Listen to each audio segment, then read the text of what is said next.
Midnights Audio.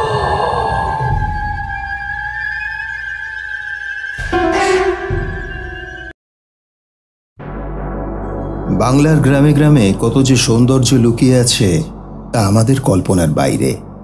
সেরকমই একটি গ্রাম হল দেউলপুর। এই দেউলপুরে ঘুরতে এসেছে অর্জুন আর সীমিতা। গ্রামের প্রাকৃতিক রূপ দেখে তো তারা মুগ্ধ, কিন্তু তারা এখনো জানে না এই গ্রামেই লুকিয়ে রয়েছে এক ভয়ঙ্কর অভিশাপ। বৃষ্টির রাতগুলো যেন বড্ড ভয়ঙ্কর হয়ে ওঠে এই গ্রামে। কেউ বাড়ি থেকে বেরোয় না সেই সব রাতে। তবে শহুরে অর্জুন এসব কিছুই কিন্তু বিশ্বাস করে না। এই প্রথা কি শুধুই কুসংস্কার, নাকি কোনো সত্যি লুকিয়ে আছে? আপনি থাকলে কি বেরোতেন বৃষ্টির রাতে দেউলপুরে? গা ছমছমে আজকের এই গল্প শুনুন শুধুমাত্র দ্য মিডনাইটস অডিও চ্যানেলে।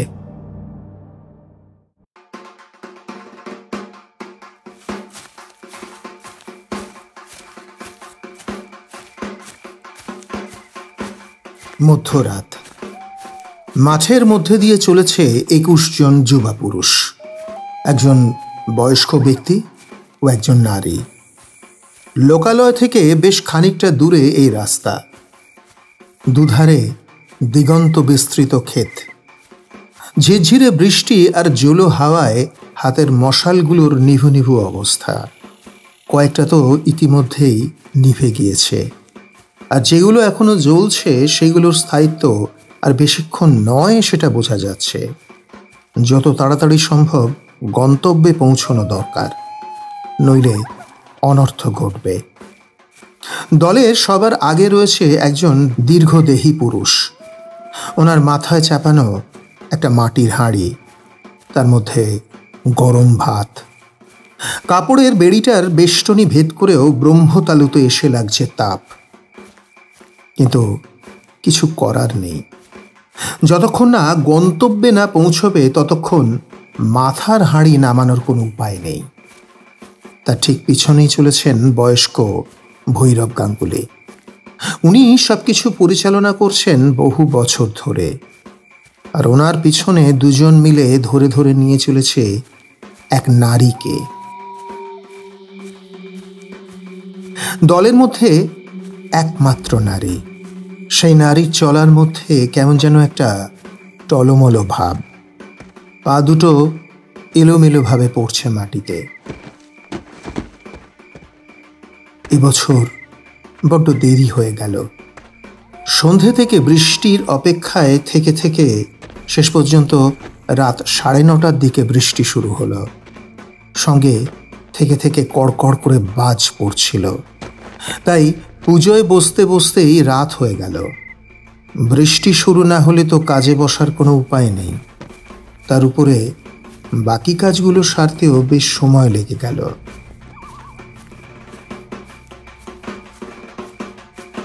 সঙ্গের ঢাকে দুজন একটানা ঢাক বাজিয়ে চলেছে, আর তাতে রাতের নিস্তব্ধতা যেন আরো অলিক বলে মনে হচ্ছে। থেকে থেকে জলো বাতাস সবাইকে কাঁপিয়ে দিচ্ছে। আর কিছুটা পথ, তারপরেই পৌঁছে যাবে ওরা আসল জায়গায়। একেই সারাদিন নির্জলা উপবাস, তার উপর মানসিক চাপ। শরীর যেন আর চলতে চাইছে না কারো, কিন্তু কিছুই করার নেই। কাজটা সম্পূর্ণ করতেই হবে। মাঠ পেরিয়ে ওরা ধীরে ধীরে এসে দাঁড়ালো একটা কাঠের সাঁকোর সামনে, যেখানে চলেছে সেই জায়গাটা একটা দ্বীপের মতো, চারিধার জলে ঘেরা। ওদের সেখানেই যেতে হবে। এখানে চারিদিকে লোকালয় নেই। এখান থেকে বসতি অনেক দূরে। কেই বা এই মাঠের মধ্যে বাড়ি করতে চাইবে? তবে ওরা যখন এভাবে মধ্যরাত্রে বের হয় তখন গ্রামের কারো সাহস হয় না বাইরে থাকার। এই জিনিস দেখতে নেই। ভুল করে দেখে ফেললেও চরম বিপদ নেমে আসে। তাই কেউ পারতপক্ষে বাইরে থাকে না, বরং নিজের নিজের বিছানায় বালিশ দিয়ে কান চেপে শুয়ে থাকে, যাতে এই ঢাকের আওয়াজটাও যেন কানে না ঢোকে। যতক্ষণ না ভোরের নরম আলো ফোটে ততক্ষণ কেউ হাজার প্রয়োজনেও বাইরে বের হতে পারে না। আর যদি প্রবল বৃষ্টি হয় তাহলে তো আরোই বিপদ। এখানে এখনো ইলেকট্রিকের পোস্টও বসেনি। এখানে দিনের বেলাতেই লোকজন আসে না, আর মধ্যরাতে তো প্রশ্নই আসে না। কিন্তু ওদেরকে আসতেই হয় এখানে, নাইলে ভয়ঙ্কর পরিণতি ঘটবে।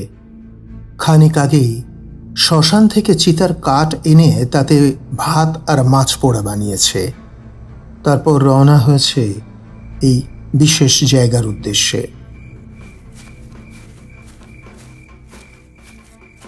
নড়বড়ে সাঁকো পেরিয়েই সাবধানে চলতে লাগলো ওরা সকলে।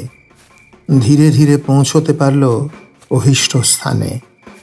এটা এই গ্রামের একটা পরিত্যক্ত শ্মশান। গোল দ্বীপের মতো অংশটার মাঝখানে অবস্থান করছে একটি বৃহৎ শেওড়া গাছ। গাছের গোড়াটা সিমেন্ট দিয়ে বাঁধানো। সেখানে গিয়ে পৌঁছে এই মাথা থেকে হাঁড়িটা নামালো সেই দীর্ঘদেহী পুরুষ।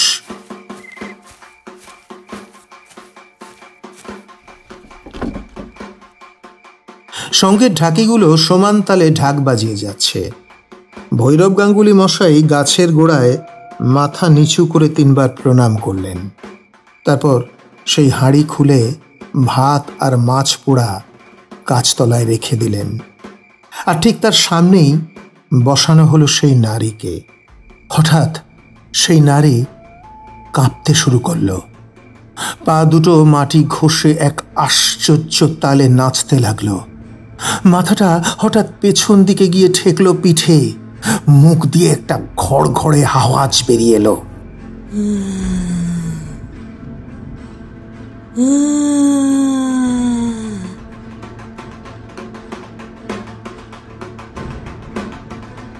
বাকি পুরুষরা সবাই মাটিতে আধশোয়া হয়ে এক টানা ঢাকে তালে তালে দুলতে লাগলো।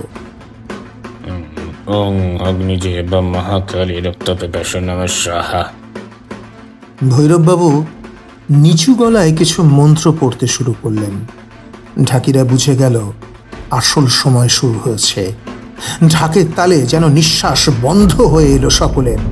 চারিদিকের বাতাস হঠাৎ করে ভারী হয়ে উঠল, আর সেই শেওড়া গাছের ডালপালাগুলো যেন নিজের ইচ্ছায় দুলতে লাগলো, যেন কেউ অদৃশ্য হাত দিয়ে টানছে। ভৈরব গাঙ্গুলি এক মনে দুলে দুলে মন্ত্র উচ্চারণ করতেই থাকলেন। মেঘের নিচে রক্তে ভেজা দেউলপুরের শ্মশান, যাহারা কাঁদে যাহারা খায় তাদেরই কাঁধে তোর আসন। আয় আয় আয়, হাড়ির ভাতে মাছের ছায়া, ভয় আর অভিশাপের সুর। আয় হে নর পিশাচ আয়, তোরই নামে রক্তক্ষরণ, অন্ধকারে জ্বলুক আগুন শিখা, চোখ মেলে ডাকি তোরে আয় আয় আয়। মন্ত্রের শেষ শব্দটা যেন শ্মশানের বাতাসে ছড়িয়ে পড়তেই হঠাৎ সব ঢাক যেন একসাথে থেমে গেল। একটা বিকট ঠন ঠন শব্দে হাঁড়িটার ঢাকনা খুলে গেল নিজে থেকেই। কিন্তু ভাতের বদলে মাছ পচার তীব্র গন্ধে গা গুলিয়ে উঠল সবার। কুয়াশার মতো ধোঁয়া উঠতে লাগলো হাঁড়ির ভেতর থেকে। সেই ধোঁয়া ঘুরে ঘুরে গেল সেই নারীর মুখের সামনে। সে এখন কাঁপছে না, বরং একেবারে স্থির। চোখ দুটো অদ্ভুতভাবে বড় হয়ে গিয়েছে, যেন অচেনা। হঠাৎ করে সে ফোঁস করে একটা নিঃশ্বাস ফেলল, আর সঙ্গে সঙ্গে বাতাসে ছড়িয়ে পড়ল এক ধরনের পচা দেহের গন্ধ। শেওড়া গাছের সব ডালগুলো ঝাঁকুনির মতো দুলে উঠল। গাছের গায়ে হঠাৎ করেই গেঁথে উঠতে লাগলো অজস্র হাত, কিন্তু ওগুলো কোনো জীবিত মানুষের নয়। পচা রক্ত মাখা হাড় বেরোনো কঙ্কাল সদৃশ্য হাত। একটা হাত হঠাৎ লাফিয়ে পড়ল সেই নারীর মাথার উপর। সে চিৎকার করল না, বরং দুলে দুলে অদ্ভুত ছন্দে নাচতে লাগলো। ভৈরব গাঙ্গুলির কণ্ঠস্বর থেমে গিয়েছে, তার শরীর কাঁপছে, ঠোঁট নিথর। তিনি ধপ করে হাঁটু গেড়ে বসে পড়লেন মাটিতে। তার সাদা পাঞ্জাবির পিছনে ধীরে ধীরে লাল রং ছড়িয়ে পড়ছে। কেউ লক্ষ্য করল না। এক অদৃশ্য কিছুর নখ ফালা ফালা করে ফেলছে তার পিঠ।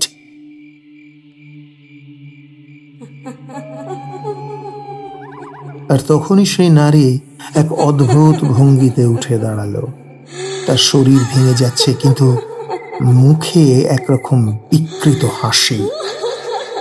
আর পিছনে দাঁড়িয়ে থাকা ঢাকিদের একজন হঠাৎ গলা চেপে ধরল আরেকজনকে। একে একে সবাই যেন পাগল হয়ে যাচ্ছে। মাঠ জুড়ে ছায়ার মতো ছায়া নড়ছে। এরা কারা? মানুষ নয়, আবার জন্তুও নয়। মাথাহীন, পেট কাটা আর চোখহীন অবয়বগুলো ক্রমে জড়ো হচ্ছে সেই শেওড়া গাছের তলায়।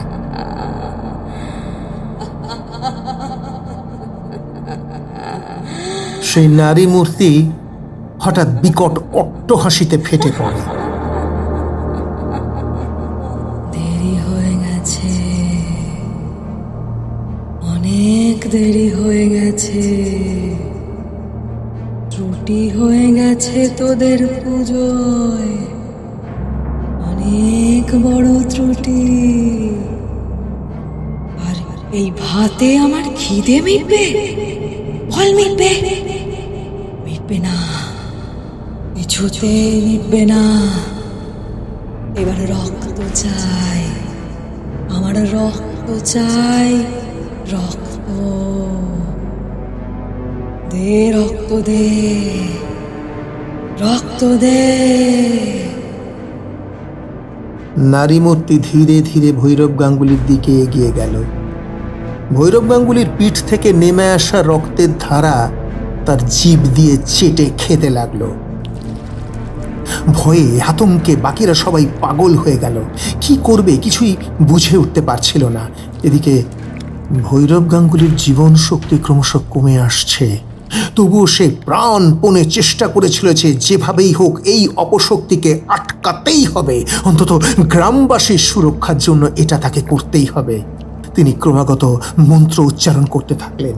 অগ্নিচির মহাকারী রক্ত পিপাসন্ন স্বাহা, অগ্নিচির মহাকালী রক্ত পিপাসন্ন স্বাহা। ভৈরব গাঙ্গুলির গলা শুকিয়ে এসেছে, রক্তে ভেজা শরীরটা কাঁপছে থরথর করে, কিন্তু তবুও তিনি থেমে যান না। জড়ানো গলায় তিনি শেষ শক্তিটুকু দিয়ে মন্ত্র পাঠ করতে থাকেন। অগ্নিচির মহাকালী রক্তরূপিণী রসহারিণী। চারপাশে বাতাস যেন হঠাৎ ভারী হয়ে উঠল। নারী মূর্তির চোখ জ্বলজ্বল করছে আগুনের মতো। সে যেন এখন সম্পূর্ণ অন্য রূপে পরিণত হয়েছে। একটা বিশাল বিকট ছায়ামূর্তি, যার চোখ দুটো জ্বলছে অগ্নিশিখার মতো, আর হাতের নখগুলো ছুঁয়ে যাচ্ছে মাটির গভীর অন্ধকার। তার চিৎকারে বাতাসে হাহাকার বয়ে যাচ্ছে। রক্ত, আমার রক্ত চাই, বলিদান চাই, বলিদান। ভৈরব গাঙ্গুলির কণ্ঠে তখন আর শব্দ নেই, কেবলই ঠোঁট নড়ছে। তিনি মাটিতে আঁকা এক প্রাচীন রুদ্রাক্ষ চক্রে বসে পড়লেন, যেখানে আগেই ছড়িয়ে রাখা ছিল 5টি গঙ্গা জল ভর্তি কুম্ভ ও একটি পুরনো তামার পাত্রে প্রেত মন্ত্র লেখা পুঁথি। শেষ চেষ্টা তাকে করতেই হবে, যেভাবেই হোক। আবার এই কুশক্তিকে বশে আনতে হবে, যেভাবে এত বছর ছিল। বছরে এই নির্দিষ্ট সময়ে তাকে ভেট নিবেদন করলেই চলতো, কিন্তু আজকের এই ভুলে সেই অপশক্তি নিজের আসল রূপে ফিরে এসেছে। কারোর ভুল জানা নেই, কিন্তু ভুল যে একটা মারাত্মক হয়েই গেছে তাতে কোনো প্রকার সন্দেহ নেই। তিনি নিজের আঙুল কেটে কয়েক ফোঁটা রক্ত ফেলে দিলেন রুদ্রাক্ষ চক্রের মাঝখানে। আচমকা যেন সময় থেমে গেল, বাতাস বাওয়া বন্ধ হয়ে গেল, ঝিঁঝির ডাক থেমে গেল। পুরো চরাচর জুড়ে খালি নিস্তব্ধতা। কতক্ষণ এইভাবে কাটলো কেউ জানে না। ভৈরব গাঙ্গুলির দুটো চোখ কষ্টে বুঝে আসছে, তবুও তিনি মৃত্যুর আগে পর্যন্ত চেষ্টা করে চলেছেন। কারণ এই অপশক্তিকে রুখতে না পারলে চরম সর্বনাশ নেমে আসবে গোটা গ্রাম জুড়ে। নারকীয় তাণ্ডব শুরু হয়ে যাবে। তার জীবন থাকতে তিনি সেটা হতে দিতে পারবেন না, কিছুতেই না।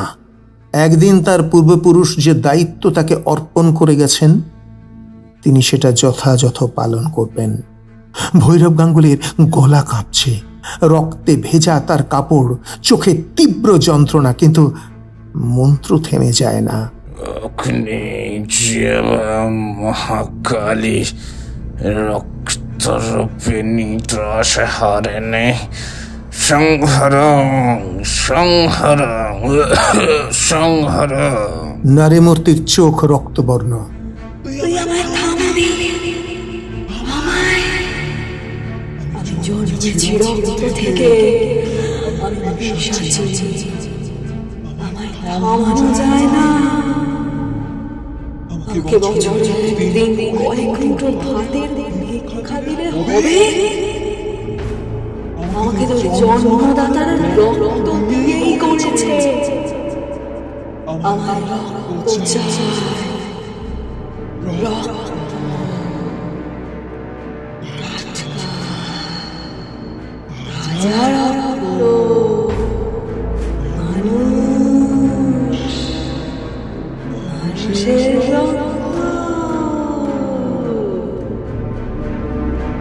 এবার সে ভৈরব গাঙ্গুলির কলার ওপর ঝাঁপিয়ে পড়ে, কিন্তু সেই মুহূর্তে ভৈরব গাঙ্গুলির কণ্ঠে উচ্চারিত হয় অগ্নিবন্ধন মন্ত্র।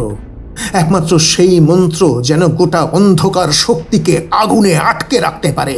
মাটিতে আঁকা রুদ্রাক্ষ চক্রের সবকটা বিন্দুতে জ্বলে ওঠে আগুন, আর সেই আগুন সর্পিল আকারে ঘিরে ধরে অপদেবতাকে। নারী মূর্তি আর্তনাদ করে, ছটফট করে, তার জিভ গলে যায়, চোখ ফেটে পড়ে আগুনের ফুলকিতে।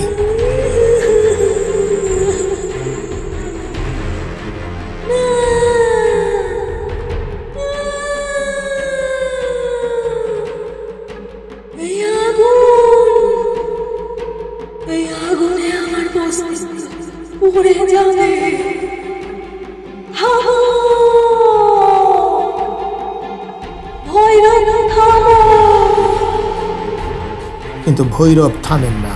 শেষ মন্ত্র উচ্চারণ করে তিনি এক ঢোক গঙ্গা জল ছুঁড়ে দেন তার দিকে। এক বিষাক্ত কালো ধোঁয়া ছড়িয়ে পড়ে চারিদিকে।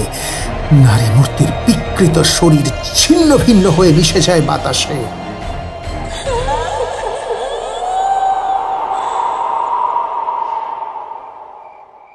চারিদিক নিস্তব্ধ, শুধু একটা শীতল বাতাস বইছে, যেন অনেক দিনের একটা ভার নেমে গেছে। ভৈরব গাঙ্গুলি ধীরে ধীরে চোখ বন্ধ করেন। তার ঠোঁটের কোণে এক টুকরো হাসি। সফল হয়েছেন তিনি, কিন্তু তার শরীর নিস্তেজ, রক্ত শূন্য। ভোরের আলো ফুটতে শুরু করতেই গ্রামবাসীরা অবশেষে ছুটে আসে। কেউ কেউ ভৈরব গাঙ্গুলিকে কাঁধে তুলে নেয়, কেউ চোখে মুখে জল ছিটিয়ে দেয়, কেউ কান্নায় ভেঙে পড়ে। শোনো, আমি আপাতত একে আমার বসে এনেছি, কিন্তু একটা সমস্যা হয়ে গেছে। এতদিন একে শুধু ভাত আর শ্মশানের কাঠে পোড়ানো শোল মাছ দিলেই চলতো, কিন্তু এবার থেকে একে বছরের নির্দিষ্ট দিনে রক্ত দিতেই হবে। আর সে হলো মানব রক্ত, না হলে চলবে না, চলবে না, না হলে কিছুতেই চলবে না। দেউলপুরে এবার থেকে নরবলি দিতে হবে, নরবলি, না হলে গোটা গ্রাম ছাড়খাড় করে দেবে। এই যে শয়তান, ছাড়খাড় করে দেবে। ভৈরব গাঙ্গুলি শেষ নিঃশ্বাস ত্যাগ করলেন। দলের মধ্যে একটি ছেলে হাউমাউ করে কেঁদে উঠল।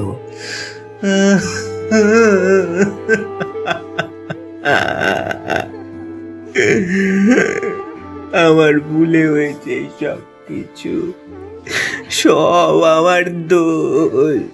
সবাই বলেছিল নির্জলা উপবাস করতে, কিন্তু আমি দুপুরের তেষ্টা সহ্য করতে না পেরে এক চুমুক জল খেয়ে ফেলেছিলাম। আমি কিন্তু বুঝতে পারিনি এইটুকুনি নিয়ম ভঙ্গের জন্য এমন ভয়ঙ্কর পরিস্থিতি নেমে আসবে। হে ভগবান, আমি কি ভুল করলাম? যুবকটি ক্রমাগত এইভাবে বিলাপ করতে থাকে। একসময় সে মাটিতে পড়ে অচেতন হয়ে যায়।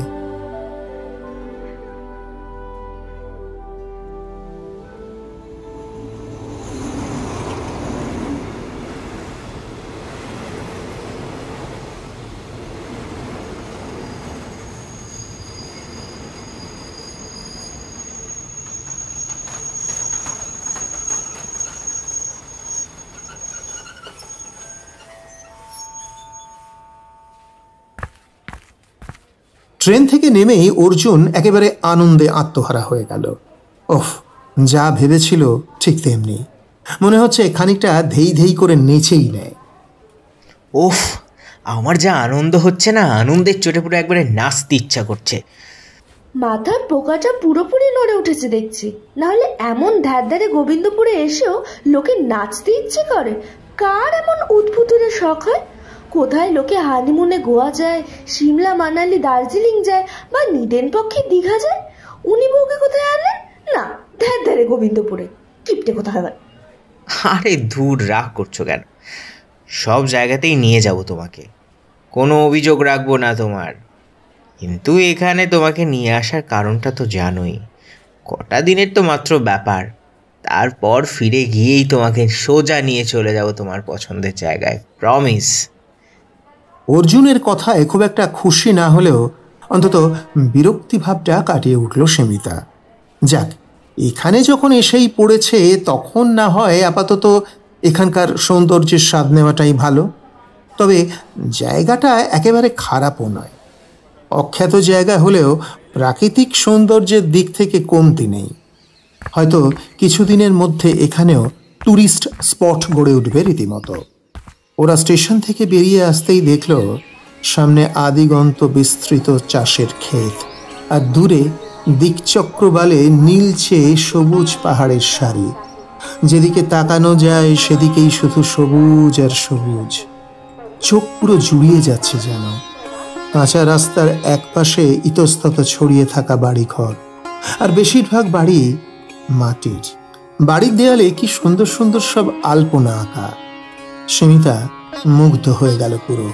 সেমিতার হাঁ করে তাকিয়ে থাকা দেখে অর্জুন মজা পেয়ে বলল, কি কেমন লাগছে? সিমলা মানালি না হলেও জায়গাটা নেহাত খারাপ না, বলো? হ্যাঁ, সত্যি চোখ জুড়িয়ে গেল পুরো। দেখবে, এই দেউলপুরে যে স্বপ্নময় প্রকৃতি আর স্নিগ্ধ বাতাস, তাতে তোমার মন প্রাণ ভরে যাবে। এই কয়েকদিন তোমার জন্য আমি নতুন একটা পৃথিবীর দরজা খুলে দেব। সেমিতা কিছুটা শান্ত হলো। মুখের বেজার ভাবটা ধীরে ধীরে মিশে গেল। তারপর তারা এগিয়ে চলল স্টেশনের কাছেই এক ছোট্ট খাবারের দোকানের দিকে, যেখানে গরম গরম মশলা চা আর কচুরির গন্ধে একেবারে ম ম করছিল। খাবারের দোকান দেখে সেমিতার খিদেটা বেশ জানান দিয়ে উঠল। এই, খুব খিদে পেয়েছে, চলো না একটু চা আর কচুরি খাই। দেখেই তো লোভ লাগছে। হ্যাঁ, আমারও বিশাল খিদে পেয়েছে, চলো কিছু খাই। তারপর তোমাকে নিয়ে যাব আমাদের এখানকার আদি বাড়িতে। দেখি ওখানে থাকার মতো পরিস্থিতি আসে কিনা, না হলে আবার থাকার জন্য জায়গা খুঁজতে হবে। বাড়িটা দেখভাল করার জন্য যদিও লোকজন আছে, তাও তারা আদৌ নিজেদের কাজ ঠিকঠাক করেছে কিনা কে জানে। হয়তো এই বছর বাড়িটার অবস্থা খারাপ করে রেখেছে। বাবাকে বলি বিক্রি করে দিতে, কিন্তু বাবার কে জানে কিসের এত মায়া বাড়িটার ওপর। এদিকে আসেও না কখনো, শুধু শুধু একটা এত বড় বাড়ি ফেলে রেখেছে। সত্যি সত্যি খামোকা বাড়িটা দেখভাল করার জন্য এতগুলো টাকা গচ্চা দিতে হয় মাসে মাসে। বিক্রি করলে কত টাকা পাওয়া যেত, সেটা দিয়ে একটা ভালো ফ্ল্যাট কেনা হয়ে যেত। খাওয়া দাওয়া শেষ করে ওরা লাগেজগুলো নিয়ে একটা রিকশায় উঠে বসল। স্টেশন থেকে ওদের বাড়িটা বেশ দূরে। রিক্সা খুব ধীর গতিতে চলছিল। আসলে দেউলপুরের পথটা বেশ পিচ্ছিল। মনে হয় 2-1 দিন আগেই বেশ বৃষ্টি হয়েছে। পথের দুই ধার গাছগাছালির ছায়ায় ঢাকা। কয়েক জায়গায় বেশ গাছপালা উপড়ে রয়েছে দেখা গেল। মনে হয় বৃষ্টির সঙ্গে সঙ্গে বেশ ঝড়ও হয়েছে।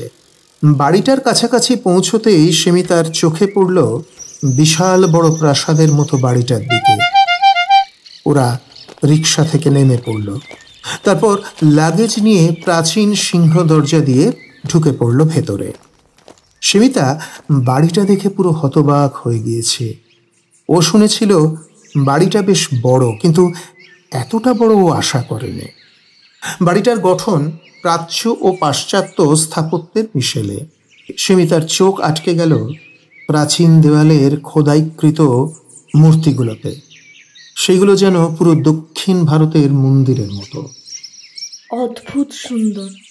হ্যাঁ, সত্যিই অদ্ভুত সুন্দর। এই কারণেই হয়তো বাবা বাড়িটাকে বিক্রি করতে চাইছে না। হয়তো এটা বিক্রি করলে যারা কিনবে তারা এগুলোর কদর বুঝবে না, ভেঙে ফেলবে। সীমিতাও অর্জুনকে সমর্থন করল।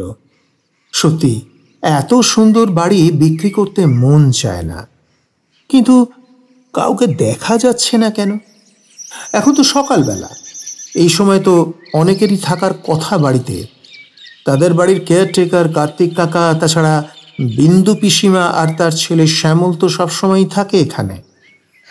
কার্তিক কাকা, পিসিমা, শ্যামল, তোমরা কোথায়? অর্জুনের ডাকেই একজন বয়স্ক মহিলা বেরিয়ে এলেন ভেতর থেকে। বেশ সম্ভ্রান্ত চেহারা ওনার।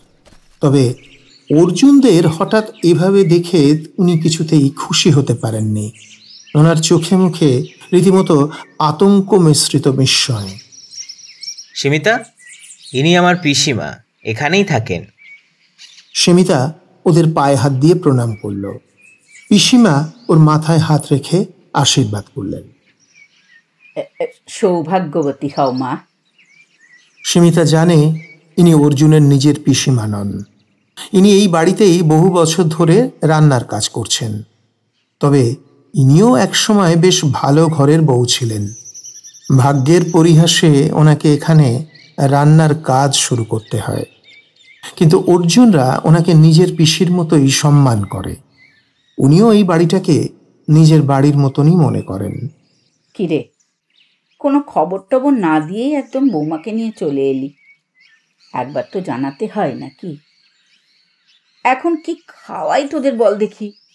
বাড়িতে তো সেরকম কিছু নেই। দাঁড়া, শ্যামলকে বরং বাজারে পাঠাই, মাছটা চেনে দিক। আর দাঁড়া, এখন দুটো লুচি ভেজে দিই। আরে এখন লুচি ভেজে কাজ নেই তোমার, আমরা কচুরি খেয়ে এসেছি স্টেশন থেকে। ওই পোড়া তেলে ভাজা কচুরি খেয়ে এলি তোরা? কেউ খায় ওগুলো? ভগবান! আরে আমাদের কিচ্ছু হবে না, আমরা কত ভেজাল খেয়ে হজম করে নিচ্ছি। হ্যাঁ, তার জানি না। গ্রামের মতো অমন টাটকা শাকসবজি, ফলমূল, মাছ, মাংস শহরে কোথায় পাবি তোরা? হ্যাঁ, সত্যি গো পিসিমা, তোমার বৌমাকে নিয়ে কদিন এখানে থাকবো বলেই তো এসেছি। এখানে প্রাণ ভরে টাটকা খাবার খেয়ে যাব কদিন। এই ব্যাপারটা পিসিমা রাসমণি দেবীর খুব একটা পছন্দ হলো না। তবুও সেটা গোপন করে বললেন, তা লুচি না হয় নাই খেলি, একটু ফল কেটে দিই। অর্জুন আর না করতে পারল না। তাছাড়া ও জানে এখানে দুপুরের খাবার পেতে পেতে অনেক দেরি হয়ে যাবে। তাই সীমিতাকে নিয়ে ভেতরে ঢুকে ফ্রেশ হয়ে ডাইনিং টেবিলে এসে বসল। পিসিমা দুটো প্লেটে করে আম, কাঁঠাল আর লিচু এনে দিলেন। সব ফল বাড়ির বাগানের, বুঝলে বৌমা? তা হ্যাঁ রে, বৌমাকে আমাদের বাগানটা একবার ঘুরিয়ে আনিস, দেখবে কত রকমের গাছ আছে ওখানে, পুরো ছোটোখাটো জঙ্গলের মতো। আমার ছেলে শ্যামল সব যত্ন করে বাঁচিয়ে রেখেছে। আচ্ছা পিসিমা, এখানে মনে হচ্ছে খুব ঝড় বৃষ্টি হচ্ছে না? আসার পথে মনে হলো। পিসিমা এহেন প্রশ্নে একটু যেন থমকে গেলেন। হ্যাঁ হ্যাঁ, বেশ ভালো ঝড় বৃষ্টি হয়েছে গত কদিন। শুনছি তো এখনও নাকি বৃষ্টি হতে পারে। তাছাড়া বর্ষা তো প্রায় এসে গেছে, এখন প্রায় বৃষ্টি হবে। বৃষ্টি আমার ভীষণ প্রিয়, বৃষ্টিতে ভিজতেও খুব ভালো লাগে আমার। একদম না, বৃষ্টির সময় একদম ঘরের বাইরে বের হবে না। এমনিতেই না জানিয়ে চলে এসেছো এই সময়, তার ওপর বৃষ্টিতে বাইরে বের হয়ে না জানি কোন বিপদ ডেকে আনবে।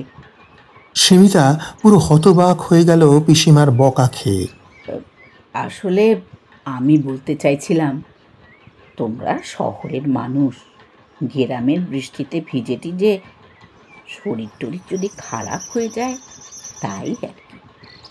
আমি বকলাম বলে আবার কিছু মনে করো না বাপু, আমি গ্রামের মানুষ তো, ও তো শহরে কায়দা আমি জানি না। তুমি এই সময় আসার ব্যাপারে কিছু একটা বলতে চাইছিলে, সেটা কি?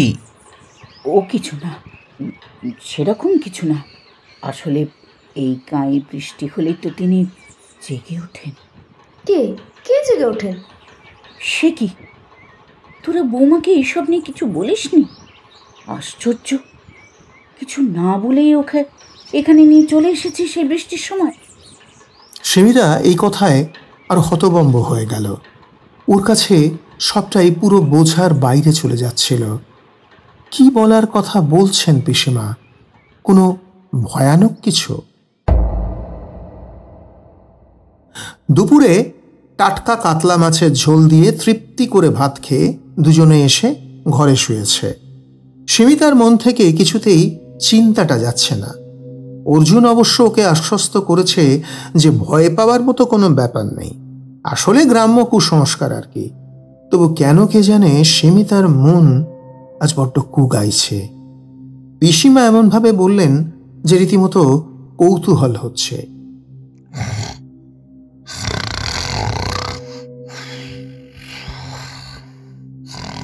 অর্জুন নাক ডেকে ঘুমোচ্ছে দেখে সীমিতা ধীরে ধীরে একতলায় নেমে আসে। পিসিমার ঘর কোনটা কে জানে, সে এই বাড়ির কিছুই এখনো চিনে উঠতে পারেনি। এসেছে তো মাত্র সবে কয়েক ঘন্টা। ও নিচের লম্বা বারান্দা ঘরে এগিয়ে যাচ্ছিল। একতলাতেও প্রচুর ঘর, সব ঘরগুলোই তালা বন্ধ। অর্জুন জেগে ওঠার আগেই তাকে পিসির কাছ থেকে জানতে হবে পুরো ব্যাপারটা। ও হাঁটতে হাঁটতে বাড়ির একদম শেষ প্রান্তের দিকেই চলে এসেছে। এদিক থেকে কিছুটা বাঁদিকে এগিয়ে গেলেই বাড়ির বাগান। এদিকে আর কোনো ঘর নেই। সেই দিকে ও ফিরতেই যাচ্ছিল, তখনই পিছনে কারো একটা গলা পেয়ে ঘুরে দাঁড়ালো। কাকে খুঁজছো বৌমা? পিসিমাকে? পিসিমা একটু বিশ্রাম নিচ্ছেন, কোনো কিছুর দরকার থাকলে আমাকে বলতে পারো। সীমিতা একটু চমকে ওঠে, তাও নিজেকে সামলে নেয়। ওর সামনে দাঁড়িয়ে আছে বাড়ির কেয়ারটেকার কার্তিক কাকা। না, সেরকম কিছু না, আসলে দুপুরে ঘুমানোর অভ্যেস নেই তো, তাই বাড়িতে একটু ঘুরে ঘুরে দেখছিলাম আর কি। তা বেশ, তো তোমার নিজের বাড়ি দেখবে বই কি। এই দুপুরে উনি বাগানে কি করতে গেছিলেন? যাক, সীমিতা সে বিষয়ে আর অত মাথা ঘামালো না। চলো বাগানটা বরং দেখিয়ে আনি। তুমিও আমাকে কাকা বলেই ডেকো। তবে কি জানো বৌমা, অর্জুন দাদাবাবুর তোমাকে এইখানে এই সময় আনা একদম উচিত হয়নি। তোমাকে কিছু বলেও নি, ওরা খুব অন্যায় করেছে। কিন্তু কাকা, কি এমন ব্যাপার এটা? আমাকে একটু খুলে বলুন তো, আমার সব জানতে ইচ্ছে করছে। হ্যাঁ বাচ্চা, তোমার তো অবশ্যই জানা উচিত, তুমি এই গ্রামের বউ। এই অভিশাপ সম্পর্কে তোমার না জানলে চলে। অভিশাপ? কেমন অভিশাপ? তাহলে তোমাকে পুরো ব্যাপারটা প্রথম থেকে খুলেই বলি। সে বহু বছর আগের কথা, প্রায় 200 বছর হবে। এই দেউলপুর গ্রাম তখনও ছিল রক্ষণশীল, কুসংস্কারে ভরা। সেই সময় এই গ্রামে এক কন্যা জন্মেছিল। তার নাম ছিল মালা। সে রূপে গুণে অনন্যা হলেও সমাজে সে ছিল বড় অবহেলিত। বিশেষ করে বিধবা মায়ের কন্যা হওয়ায় তার চারপাশ ছিল কাঁটায় ঘেরা। তবে মালার মধ্যে অদ্ভুত এক ক্ষমতা ছিল, সে ভবিষ্যৎ দেখতে পারত। ছোট থেকেই সে গ্রামের মানুষদের বিপদ আপদ বলে দিত, অনেককে প্রাণে বাঁচিয়েছিল। কিন্তু সেই ক্ষমতাকে এই সমাজ ডাইনি বিদ্যা বলে অভিশাপ দিয়ে দিল। সে গ্রামের মানুষদের উপকার করত, কিন্তু সে অকৃতজ্ঞ গ্রামের মানুষগুলো তার সেই উপকারের মূল্য বুঝতে পারল না। তখন ঘোর বর্ষাকাল, প্রায় রোজই মুষলধারে বৃষ্টি হচ্ছে। সেবার গ্রামের জমিদার বাড়িতে মৃত্যু ঘটল এক শিশুর। দোষ পড়ল মালার ঘাড়ে, কারণ মালা তাকে গত রাতে কোনো একটা কিছু খাইয়েছিল। তবে সেটা ওষুধ ছিল, কিন্তু মালার দুর্ভাগ্য, তার ওষুধে এবার উপকারের বদলে অপকার ঘটে গেল। কিন্তু নিরক্ষর কুসংস্কারাচ্ছন্ন গ্রামের মানুষ কোনো কিছু বিচার না করেই গলায় দড়ি পরিয়ে মালাকে নিয়ে এলো গ্রামের ঠিক মধ্যবর্তী একটি স্থানে। তারপর তাকে বেঁধে দেওয়া হলো একটি গাছের সঙ্গে। গ্রামের লোকজন এবার নির্বিচারে ওর ওপর পাথর ছুঁড়তে লাগলো। পাথরের আঘাতে মালার গোটা শরীর ক্ষত বিক্ষত হয়ে গেল। মালার মা পাগলের মতো কাঁদতে কাঁদতে মেয়ের প্রাণ ভিক্ষা চাইল সবার কাছে, কিন্তু নিষ্ঠুর নির্দয় গ্রামবাসীকে কিছুতেই থামানো গেল না। মালা নিশ্চুপে দাঁতে দাঁত চেপে সব অত্যাচার সহ্য করে নিচ্ছিল। তার গোটা শরীর রক্তে ভেসে যাচ্ছিল। এবার যখন সেই জমিদার এসে মালার গায়ে পাথর ছুঁড়ে মারল, তখন তার সহ্যের সীমা ছাড়িয়ে গেল। আমি সবার ভালো করতে চেয়েছিলাম, সবাই আমাকে ডাইনি অপবাদে আজ এভাবে শাস্তি দিল। ঠিক আছে, আমায় যখন রক্তাক্ত করেই শেষ করলে, আমিও মৃত্যুর পর এই ভূমিতে রক্ত চাইব। প্রতিদিন সব ছারখার করে দেব, যতদিন না এই মিথ্যে বিচার বন্ধ হয়। আমি ফিরব, বারে বারে ফিরব, রক্ত হয়ে, আগুন হয়ে, অভিশাপ হয়ে। গ্রামবাসী এবার তাকে ওভাবে রক্তাক্ত অবস্থায় ছেড়েছে, যার বাড়ি ফিরে গেল। মালা অসহ্য যন্ত্রণায় কাতরাতে লাগলো।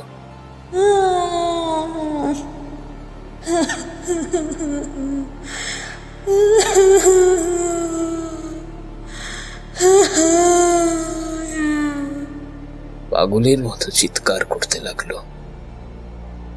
তার গলা তেষ্টায় ফেটে যাচ্ছিল। এক ফোঁটা জল দিল না কেউ তাকে। মালার মাকেও জোর জবরদস্তি করে গ্রামের লোক ওখান থেকে নিয়ে গেছিল। মালা একাকী আহত অবস্থায় ওখানে ধীরে মৃত্যুর জন্য অপেক্ষা করতে লাগলো।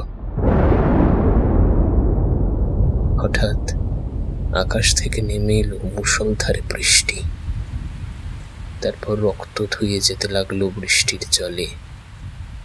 ধীরে ধীরে মাটির সঙ্গে মিশে গেল তার শরীরের শেষ রক্তবিন্দুও। মালা ওভাবেই বাঁধা অবস্থাতেই শেষ নিঃশ্বাস ত্যাগ করল। কিন্তু মালার মৃত্যুর পর গ্রামে শুরু হলো হত্যালীলা। মালা বেঁচে থাকতে যতটাই ভালো ছিল, মৃত্যুর পর তার আত্মা ততটাই প্রতিশোধ পরায়ণ হয়ে উঠল। তাকে গ্রামের মানুষ যে পরিমাণ কষ্ট দিয়ে মেরেছে, তাতে তো এটাই স্বাভাবিক। মালার মৃত্যুর এক সপ্তাহ পরে জমিদার রাজনাথ গাঙ্গুলি সন্ধ্যার দিকে একাকী বাড়ির সামনে দাঁড়িয়েছিলেন।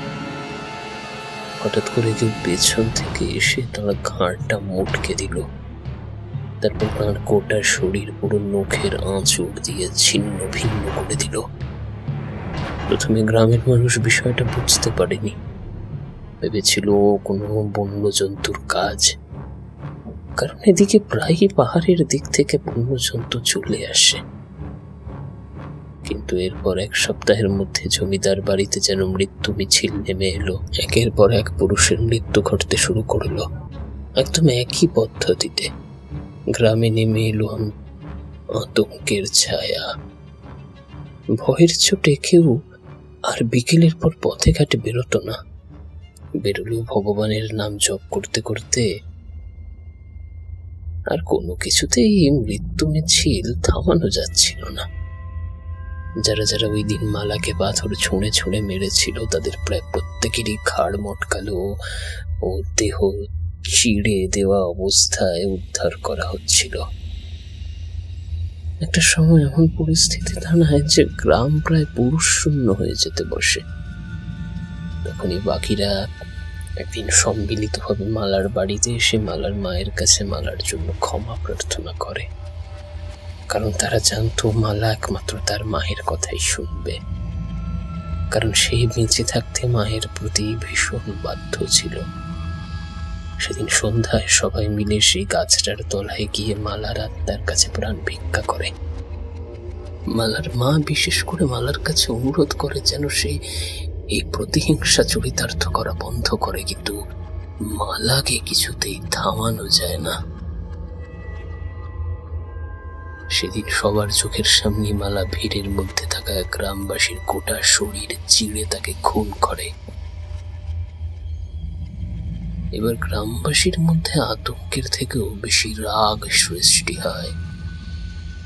মালার মাকেও তারা রাগের মাথায় মালার মতোই গাছে বেঁধে পাথর ছুঁড়ে মেরে ফেলে। এরপর থেকেই মালার আক্রোশ আরো বেড়ে যায়। এতদিন শুধু পুরুষদের খুন করছিল, কিন্তু এবার মালার আক্রোশের হাত থেকে গ্রামের নারীরাও রক্ষা পাচ্ছিল না।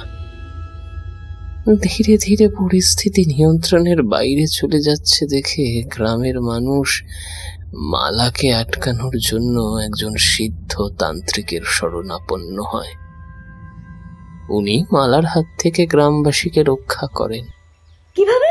মালা তো প্রতিশোধ নিচ্ছিল। মালার সঙ্গে তো সত্যিই ভীষণ অন্যায় হয়েছিল। সেই তান্ত্রিক কি তবে অন্যায়ের সঙ্গে আপোষ করে মালাকে প্রতিহত করলেন? না মা, বিষয়টা ঠিক সেরকম নয়। তান্ত্রিক নিজেও মালার মনের কষ্ট অনুভব করেছিলেন। শুধু তো নিজের জন্য না, মালার মধ্যে নিজের মায়ের মৃত্যুর জন্য গ্রামবাসীর উপর আক্রোশ ছিল। তান্ত্রিক ভবানী গাঙ্গুলি এক রাতে সেই গাছের নিচে মালার আত্মাকে আহ্বান করলেন। তারপর আন্তরিকভাবে গ্রামবাসীর করা অপরাধের জন্য মালার কাছে ক্ষমা প্রার্থনা করলেন। প্রথমে তো মালা কিছুতেই বসে আসেনি, কিন্তু ভবানী গাঙ্গুলির আন্তরিক স্নেহের বশবর্তী হয়ে শেষ পর্যন্ত মালা নিজেকে শান্ত করে। তান্ত্রিক তাকে বুঝিয়েছিলেন অনেক প্রতিশোধ সে নিয়েছে। যারা যারা তাকে আর তার মাকে হত্যা করেছিল তাদের কেউ আর বেঁচে নেই। এখন যাদের মালা হত্যা করছে তারা নিরীহ গ্রামবাসী। এদের শাস্তি দেওয়াটা কি উচিত? মালা বুঝেছিল, তবে একটা শর্তে সে থামতে রাজি হয়েছিল। কি সেই সত্য? মালা বলেছিল যেভাবে মিথ্যা মিথ্যা ডাইনি অপবাদে তাকে হত্যা করা হয়েছিল, ঠিক সেইভাবেই তাকে সমাদরে বছরে একবার পুজো করতে হবে। সেই পুজোর পদ্ধতিও সে নিজেই বলে দিয়ে যায়। বছরের যেদিন প্রথম বর্ষার বৃষ্টি হবে সেদিন তার হত্যাকারীর বংশধরদের গোটা দিন নির্জলা উপবাস করে মাঝরাতে তাকে যে গাছে বেঁধে খুন করা হয়েছিল সেই গাছের তলায় ভাত, শোল মাছ পোড়া দিয়ে পুজো করতে হবে, রীতিমতো ঢাকের বাদ্যের সঙ্গে। গ্রামের কোনো একজন নারীর মধ্যে মালার আত্মা সাময়িক প্রবেশ করবে তাকে নিবেদন করা ভোগ গ্রহণ করার জন্য। সেই পুজোর পৌরোহিত্য করেন ভবানী গাঙ্গুলির বংশধর। পুজো একটু ত্রুটি হলেই সে পুনরায় নিজের বর্তমান রূপে ফিরে পুরো গ্রাম ধ্বংস করে দেবে। আসলে সে দেবীর মর্যাদা চেয়েছিল গ্রামবাসীর কাছে। তারপর থেকে এতগুলো বছর ধরে মালাকে তার বলে যাওয়া পদ্ধতি অনুসরণ করে প্রতি বছর পুজো করা হচ্ছে। মালাও এতগুলো বছরে আর কোনো ধরনের কোনো হত্যা লীলা ঘটায়নি, কিন্তু এই বছর একটু সমস্যা হয়ে গেছে। কি সমস্যা হয়েছে? আসলে গত সপ্তাহে যেদিন এই বছরের প্রথম বৃষ্টি হয়েছিল, নিয়ম অনুযায়ী সবাই মাঝরাতে গেছিল পুজোর জন্য, কিন্তু দলের একজন ভুল করে জল খেয়ে ফেলায় মালার আত্মা রুষ্ট হয়। সে ওই রাতেই সবার চোখের সামনে ভৈরব গাঙ্গুলি অর্থাৎ ভবানী গাঙ্গুলির উত্তরসূরিকে শরীর চিরে হত্যা করে। তাও তিনি মৃত্যুর আগে মালাকে আটকে যান, কিন্তু মূল সমস্যা যে এখন আর মালা শুধু আর ওই ভাত আর শ্মশানের কাঠে পোড়ানো শোল মাছে সন্তুষ্ট নয়, তার দাবি এখন নর রক্ত। সে নিজেই তার শিকার খুঁজে নেবে। তাই তো গ্রামে এখন আতঙ্কের সৃষ্টি হয়েছে। যেদিন আবার বৃষ্টি হবে সেদিনই মালা গ্রামের কাউকে না কাউকে হত্যা করে রক্ত খাবে। ভয়ঙ্কর ব্যাপার। আর ভয়ঙ্কর না মুন্ডু, যত সব ফালতু কথা। কেন যে তোমার এসব গুজব ছড়াও কে জানে। কবে 200 বছর আগে কাকে গাছে বেঁধে মারা হয়েছিল সে এত বছর পরেও এখনো রয়ে গেছে। মাঝে কত কিছু পরিবর্তন হয়েছে। কতদিন পর তো এমন হতেই পারে ওই গাছটায় আর থাকলো না, তখন কি হবে? অর্জুন কখন পিছনে এসে দাঁড়িয়ে ওদের কথা শুনছিল ওরা কেউ টের পায়নি। তোমরা কি গ্রামে থেকো না? তোমরা কি জানবে? কত কিছু যে হয় আর কোনো ব্যাখ্যা পাওয়া যায় না। তোমরা বিশ্বাস নাই করতে পারো, তাই বলে কি সব মিথ্যা হয়ে যাবে? বৌমা নতুন এসেছে এখানে, আমার কর্তব্য তাকে সব খুলে বলা, সাবধান করা, যাতে কোনো বিপদে না পড়ে। তুমিও বাবু সাবধানে থেকো। বৃষ্টি হলে মোটে বাইরে বেরোতে যেও না। যদিও তোমার পূর্বপুরুষরা মালার মৃত্যুর সঙ্গে জড়িত ছিল না, তবুও এখন তো সে আর সেসব বুঝবে না।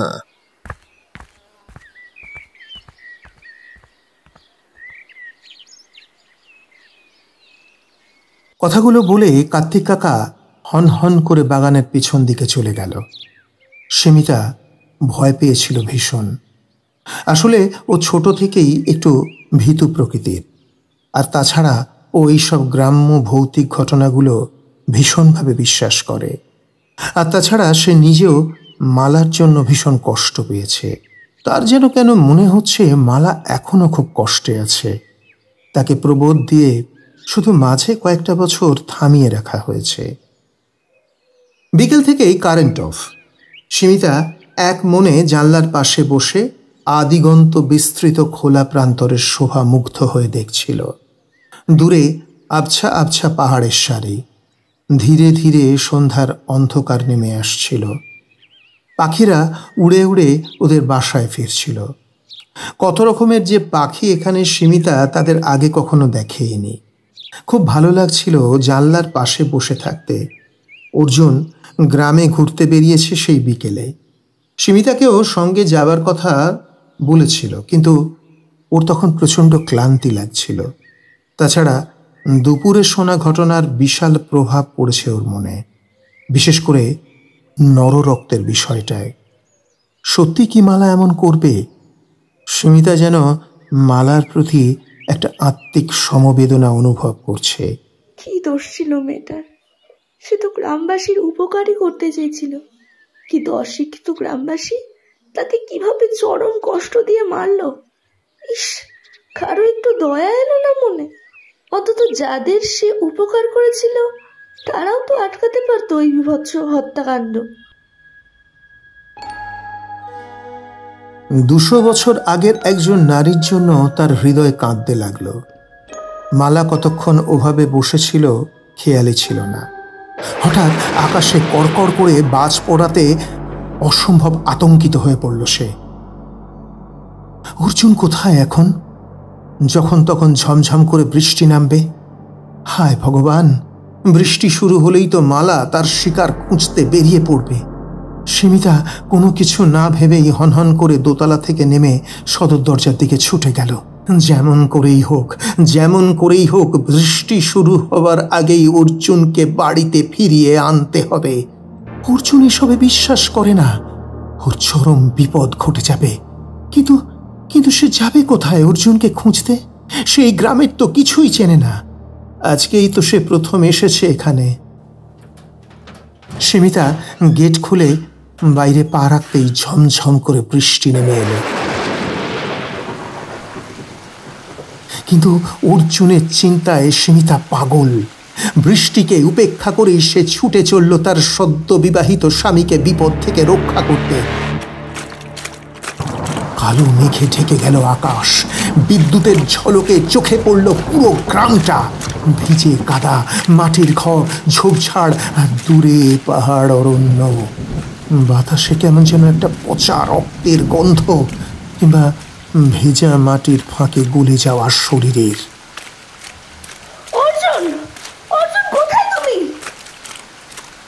কিন্তু কোনো সাড়া এলো না। এদিকে বৃষ্টির জল তার চোখ মুখ ভিজিয়ে দিচ্ছে, গোটা শরীর তার ভিজে জবজবে। এমন সময় সে দেখল দূরের বাঁশঝাড়ের দিকে এক নারী মূর্তি দাঁড়িয়ে আছে। ঝুলে থাকা ভেজা চুল, সাদা শাড়ির ছোপে লাল লাল রক্তের দাগ, চোখ নেই, শুধু ফাঁকা কোটর, মুখে একটা অদ্ভুত হাসি। ওকে, এমন ভয়ঙ্কর, ওই কি মালা? হ্যাঁ, সে মালা, সেই মালা যাকে 200 বছর আগে পাথর ছুঁড়ে ছুঁড়ে মেরে ফেলা হয়েছিল। আজ বৃষ্টি শুরু হতেই সে ফিরে এসেছে শিকার ধরার জন্য। আজ সে মানব রক্তে নিজেকে তৃপ্ত করবে। সীমিতা দৌড়ে পালাতে চাইল, কিন্তু তার পা দুটো যেন জমে গেল কাদায়। ঠান্ডা বাতাস তার কানের কাছে ফিস ফিস করে বলল,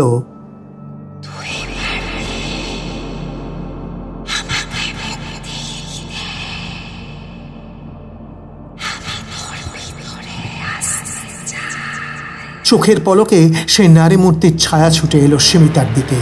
আর বিদ্যুতের তীব্র আলোয় দেখা গেল মালার আত্মা সীমিতার শরীরের মধ্যে ঢুকে পড়েছে। এক মুহূর্তে হাওয়া থেমে গেল। বৃষ্টি তবু ঝরছে। এখন সীমিতার ঠোঁটে সেই একই রক্ত ভেজা হাসি। সে মাথা তুলল। তার চোখে এখন আর কোনো ভয় নেই, আছে শুধু প্রতিশোধের তৃষ্ণা। সীমিতা এখন আর সীমিতা নেই, সে এখন মালা। এবং আজ রাত্রে গ্রাম থেকে একজনও বেঁচে ফিরবে না। সীমিতার ভেতরে মালার আত্মা ফিরে এসে বাড়িতে ঢুকল। ধীরে ধীরে সে দোতলার দিকে এগিয়ে গেল। অর্জুন কি ফিরে এসেছে? ঘরের ভেতর একটা মৃদু আলো জ্বলছিল, তেল চিটচিটে লণ্ঠন। বৃষ্টিতে ভিজে সীমিতার চুল ঝুলে পড়েছে। শাড়িটা কাদা আর জল মাখা, কিন্তু চোখ দুটো না, ওগুলো সীমিতার চোখ নয়। সেখানে যেন ঘন অন্ধকার। অর্জুন দরজার কাছে এসে দাঁড়ালো। সিমি, কোথায় ছিলে তুমি? আমি তো ভয়ে পাগল হয়ে গিয়েছিলাম। বাড়িতে ফিরেই দেখি তুমি নেই, এদিকে ঘোরতর বৃষ্টি। আমি যাচ্ছিলামই তোমাকে খুঁজতে। যাক, তুমি নিজেই ফিরে এসেছো, বাঁচা গেল। কিন্তু তোমার সারা গায়ে এমন কাদা লাগলো কিভাবে? তুমি কি বৃষ্টির মধ্যে মাঠের দিকে গেছিলে? বুঝতে পেরেছি, তুমি আমাকে খুঁজতেই গিয়েছিলে। এত ভালোবাসো তুমি আমাকে, আমি তো ভাবতেও। কথা শেষ হলো না, সে থমকে গেল। সীমিতা মাথা ঘুরিয়ে তাকালো অর্জুনের দিকে। ধীরে ধীরে একটা অস্বাভাবিক ঠোঁটের কোণে হাসি ফুটে উঠল। তুই ভেবেছিলি আমি হারিয়ে গেছি? তুমি বলছোটা কি? ঠিক আছে তো? সীমিতা ধীরে ধীরে সামনে এগিয়ে এলো। একটা অদ্ভুত গন্ধ তার গা থেকে বেরোচ্ছে, সদ্য কাটা মাংসের মতো, কাঁচা রক্তের মতো। তুই জানিস রক্তের গন্ধ কেমন? সিমি, এসব কি বলছো? আমাকে ভয় দেখাচ্ছ কেন? অর্জুন পিছু হটতে থাকে। আজকের রাতটা আমার। আমি খুব খুব ক্ষুধার্ত। রক্ত খাবো, রক্ত, তোর রক্ত। সীমিতা হঠাৎ ঝাঁপিয়ে পড়ে অর্জুনের গলার দিকে, ছিঁড়ে ফেলতে চায় যেন। অর্জুন লড়াই করে ধাক্কা দিয়ে তাকে দূরে সরিয়ে দেয়। সীমিতা ছিটকে গিয়ে পড়ে, কিন্তু আবার উঠে দাঁড়ায়। এই রক্ত, এই রক্ত আমায় দিতেই হবে। তোরা সবাই আমায় অত্যাচার করে মেরেছিলি, আমি আর সহ্য করব না। আমার রক্ত আমি ফেরত নেবই। অর্জুন এক কোণে পিছু হটে। না, তুমি তো আমার সীমিতা নও। তুমি কে? সীমিতার ভেতরে প্রবেশ করা মালা আবার এক পা করে এগোয় অর্জুনের দিকে। তার নখগুলো লম্বা হয়ে গিয়েছে, মুখটা পুরো রক্ত জমা, কালচে, দাঁতগুলো ধারালো, মুখের দুই পাশ দিয়ে বেরিয়ে আসছে সেগুলো। চোখে এক অপার্থিব শূন্যতা, যেটা শুধুমাত্র পরলোক থেকে ফিরে আসা প্রেতদের মধ্যেই দেখা যায়। অর্জুন প্রাণ ভয়ে পিছোতে লাগলো। তার সামনে এই মুহূর্তে যা হতে চলেছে সেটা সে বিশ্বাস করতে পারছে না কিছুতেই। সে কি স্বপ্ন দেখছে, না সীমিতা সত্যি সত্যি তার জীবন নাশ করতে এগিয়ে আসছে? কিন্তু সীমিতার এমন অবস্থা হলো কিভাবে? কিছুক্ষণ আগেও তো সে পুরোপুরি স্বাভাবিক ছিল। তাহলে কি তার গ্রামের অভিশাপের ঘটনাটা পুরোপুরি সত্য? মালা তাহলে সত্যি ফিরে এসেছে? কিন্তু মালা সীমিতার মধ্যে প্রবেশ করলো কিভাবে? অর্জুনের মাথা গুলিয়ে যাচ্ছে পুরো। সঙ্গে সঙ্গে শীত দাঁড়াবে, আতঙ্কের একটা ঠান্ডা স্রোত নেমে আসছে। যেভাবেই হোক মালাকে আটকাতে হবে। কিন্তু কোন উপায়ে? বাড়ির আর বাকিরাই বা কোথায়? কার্তিক কাকা, পিসিমাস, শ্যামল, তোমরা কোথায়? আমাকে বাঁচাও, ও আমাকে শেষ করে দেবে। অর্জুনের ডাক শুনে সবাই দৌড়ে এলেও কিছুতেই তারা ঘরের ভেতরে প্রবেশ করতে পারল না। কোনো একটা কিছু যেন তাদের বাধা দিচ্ছে ঘরে ঢুকতে। ওরা ঘরের বাইরে থেকেই হাহাকার করতে লাগলো। এদিকে সীমিতার শরীরে ভর করে মালা অর্জুনের আরো কাছাকাছি চলে এসেছে। আর একটু হলেই অর্জুনের নাগাল পেয়ে যাবে সে। অর্জুন আর কোনো উপায় না পেয়ে চোখ দুটো বন্ধ করে মেঝেতে বসে পড়ে। হয়তো পরিস্থিতির হাতে নিজেকে সঁপে দেয়, হয়তো এটাই তার নিয়তি। শেষ পর্যন্ত নিজের সবচেয়ে কাছের মানুষটার থেকেই এমন চরম বিপদ আসবে সে কখনো কল্পনাও করতে পারেনি। কোথায় ভেবেছিল গ্রামের বাড়িতে সীমিতাকে নিয়ে কটা দিন আনন্দ করে কাটাবে, তাকে নিজের শেকড়ের সাথে পরিচিত করাবে, আর আজ কি থেকে কি হয়ে গেল। অর্জুন মনে মনে তার আর সীমিতার একসঙ্গে কাটানো ভালো মুহূর্তগুলো চিন্তা করছিল। তার চোখ দিয়ে অঝরে জল পড়ছিল। ঠিক সেই সময় নিজের পিঠে অত্যন্ত ঠান্ডা কিছুর স্পর্শ একটা অনুভব করল সে। আর পরক্ষণেই তীব্র যন্ত্রণায় সে বুঝতে পারল তার পিঠ জুড়ে ধারালো নখ দিয়ে কেউ পুরোপুরি লম্বে চিরে দিয়েছে। অর্জুনের পুরো পিঠ রক্তে ভেসে যেতে লাগলো।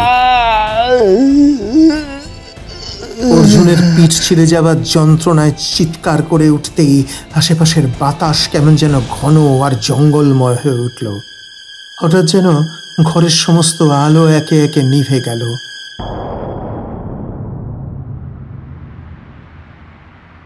কেবল জানলার ফাঁক দিয়ে আসা মেঘের আড়ালে অর্ধেক লুকিয়ে থাকা চাঁদের ম্লান আলোতে সে দেখতে পেল ঘরের এক কোণায় জমাট বাঁধতে শুরু করেছে কালো কুয়াশার মতো কিছু।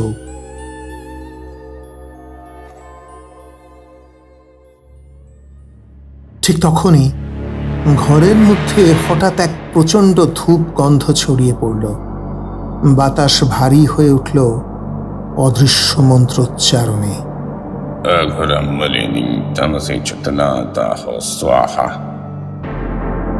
ঘরের ঠিক মাঝখানে আগুনের রঙের আলো জ্বলে উঠল, আর সেই আলো থেকে এক অগ্নি সদৃশ্য ছায়ামূর্তি বেরিয়ে এলো, ভৈরব গাঙ্গুলি।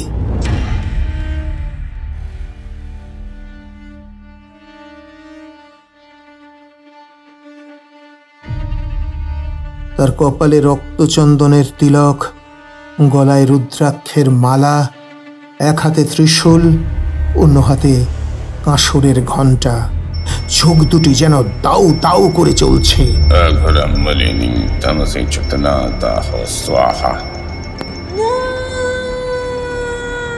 চারপাশের দেওয়াল কেঁপে উঠতে লাগলো, মালার শরীরটা কাঁপতে লাগলো যন্ত্রণায়, তার মুখ বিকৃত হয়ে উঠল, সে যেন পালাতে চাইছে কিন্তু পারছে না।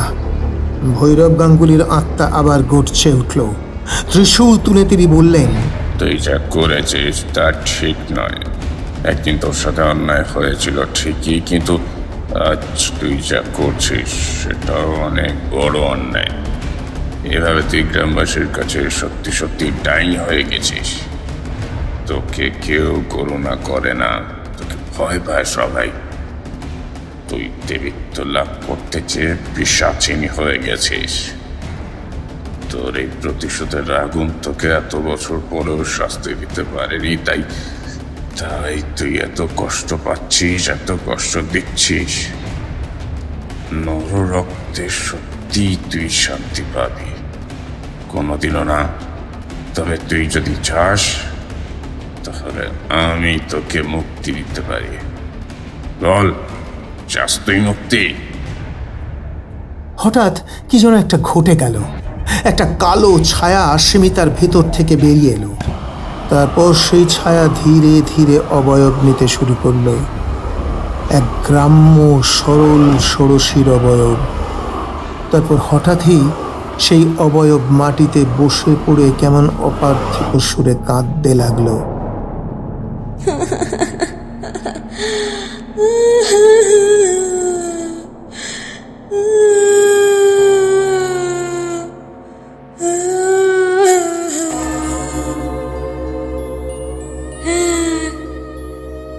আমি মুক্তি চাই, এই চক্র থেকে বেরিয়ে নতুন করে জীবন লাভ করতে চাই, কিন্তু আমি পারছি না।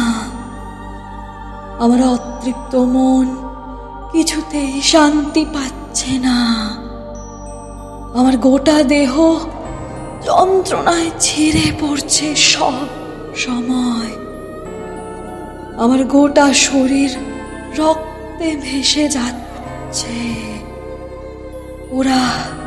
ওরা আমাকে শেষ করে দিচ্ছে প্রতিনিয়ত, কিন্তু আমি শান্তি চাই। দেবেন আমাকে একটু শান্তি? ভৈরব গাঙ্গুলি ধীরে ধীরে সেই অবয়বের মাথায় স্নেহের হাত রাখলেন। জানি রে মা, তোর ভীষণ ভীষণ কষ্ট। আমি তোর এই কষ্ট দূর করে দেব। তিনি এবার মেঝেতে পদ্মাসনে বসলেন, চোখ বন্ধ করে এক টানা মন্ত্র পাঠ করতে লাগলেন। শান্তি শান্তি আত্মতৃপ্তি ভূতগ্রহ নির্ভয় স্বাহা। উনি এক টানা মন্ত্র পাঠ করতে লাগলেন আর মালার দিকে শান্তির জল ছিটিয়ে দিতে লাগলেন। ধীরে ধীরে মালা শান্ত হতে শুরু করল। ওর শরীর থেকে একটা আলোর জ্যোতি নির্গত হতে লাগলো। তারপর ধীরে ধীরে সে ওই আলোর বলয়ে বিলীন হয়ে গেল।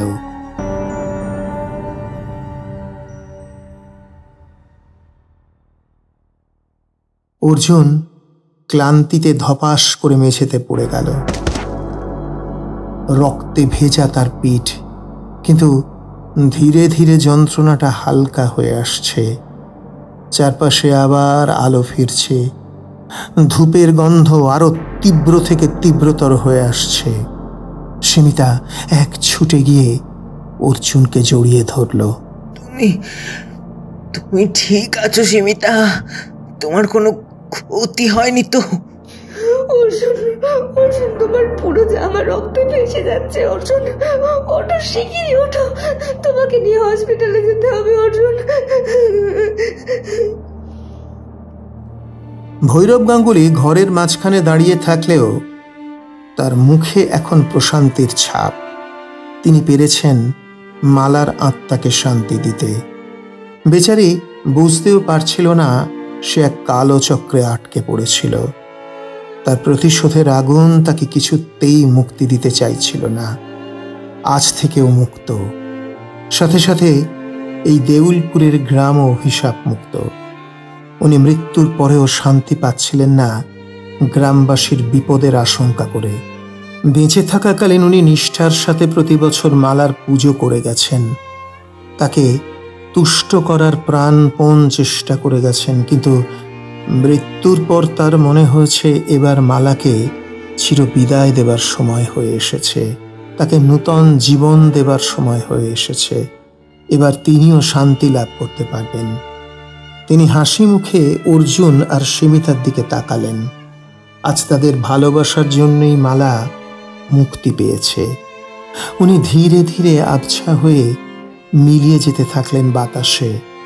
অর্জুন আর সীমিতা ভৈরব গাঙ্গুলিকে হাত জোড় করে প্রণাম করল। আজ ওনার জন্যই দুজনের জীবন রক্ষা পেয়েছে। বাকিরা এবার সহজেই ঘরে ঢুকতে পারল। সব মায়ার বন্ধন এখন ছিন্ন হয়ে গেছে। সবাই মিলে ধরাধরি করে অর্জুনকে নিয়ে গ্রামের হাসপাতালে চলে গেল। ওখানে অর্জুনকে রক্ত দেওয়া হলো। ডাক্তাররা সীমিতাকে আশ্বস্ত করলেন যে অর্জুন বিপদমুক্ত। সেই রাতে হঠাৎ করেই আবার গ্রামে বিনা মেঘে বজ্রপাত ঘটল।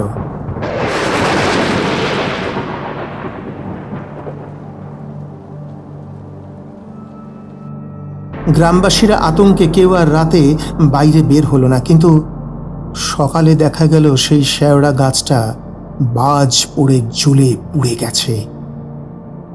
গ্রামবাসীরা ঠিক করলো সেই গাছের জায়গায় একটা মন্দির স্থাপন করবে, যাতে গ্রামবাসীর ওপর ভগবানের কৃপা সব সময় বর্ষিত হয়। এতক্ষণ শুনছিলেন আমাদের আজকের নিবেদন দীপা ব্যানার্জির লেখা দেউলপুরের রক্তপিশাচ। কণ্ঠ দিয়ে যারা এই গল্পের প্রাণ প্রতিষ্ঠা করলেন তারা হলেন মালা চরিত্রে দেবলীনা বিশ্বাস, ভৈরবের চরিত্রে কৃষ্ণেন্দু হালদার, সীমিতা চরিত্রে ঈশানী দে, জনৈক এবং অর্জুনের চরিত্রে শুভম মিত্র, কার্তিকের চরিত্রে অরূপ কুমার দেব, জনৈকা এবং পিসিমার চরিত্রে মৌসুমী চন্দ্র, এবং গল্পের সূত্রধার ও গল্প পাঠে ছিলাম আমি প্রবীর মিত্র। এছাড়াও স্ক্রিপ্ট রাইটিংয়ে ছিলেন অদ্রিজা বন্দ্যোপাধ্যায়। পোস্টার ডিজাইন করেছেন পিয়ালি চ্যাটার্জি মল্লিক। শব্দগ্রহণ ও আবহে পাশে থেকেছেন তরঙ্গ স্টুডিও।